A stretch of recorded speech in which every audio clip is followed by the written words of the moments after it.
مفتی منیب الرحمان کو رویت ہلال کمیٹی کے چیئرمین کے عہدے سے ہٹا دیا گیا۔ وزارت مذہبی امور کے جاری کردہ نوٹیفیکیشن کے مطابق مولانا عبدالخبیر آزاد کو رویت ہلال کمیٹی کا نیا چیئرمین مقرر کیا گیا ہے، جبکہ مرکزی رویت ہلال کمیٹی کی تشکیل 9 کر دی گئی ہے، جس کے بعد رویت ہلال کمیٹی میں 19 ارکان شامل کیے گئے ہیں۔ مرکزی رویت ہلال کمیٹی میں راغب نعیمی، حسین اکبر، مولانا فضل رحیم، ڈاکٹر یاسین ظفر، مفتی اقبال چشتی، ڈاکٹر مفتی علی اصغر، فیصل احمد، سید علی قرار، مفتی فضل جمیل، حافظ عبدالغفور،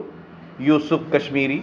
قاری میر اللہ، حبیب اللہ چشتی اور مفتی ضمیر شامل ہیں، جبکہ کمیٹی میں سپارکو، محکمہ موسمیات، سائنس اینڈ ٹیکنالوجی اور وزارت مذہبی امور کا ایک نمائندہ بھی شامل کیا گیا ہے۔ وزارت مذہبی امور نے مرکزی رویت ہلال کمیٹی کی تشکیل 9 نوٹیفیکیشن کے مطابق ہٹا دیا گیا، جبکہ مفتی منیب الرحمان 19 سال تک مرکزی رویت ہلال کمیٹی کے چیئرمین رہے۔ مفتی منیب الرحمان کے دور میں رمضان المبارک اور عید الفطر کے چاند کا تنازع زور پکڑتا رہا۔ مفتی منیب الرحمان اور مفتی شہاب الدین پوپلزئی کے درمیان طویل عرصے تک نوک جھوک اور چاند کا تنازع چلتا رہا۔ مفتی منیب الرحمان اور وفاقی وزیر science and technology Fawad Chaudhry میں بھی اختلافات رہے، جبکہ مفتی منیب الرحمان نے وزارت سائنس اینڈ ٹیکنالوجی کی جانب سے سالانہ کیلنڈر کی بھی مخالفت کی۔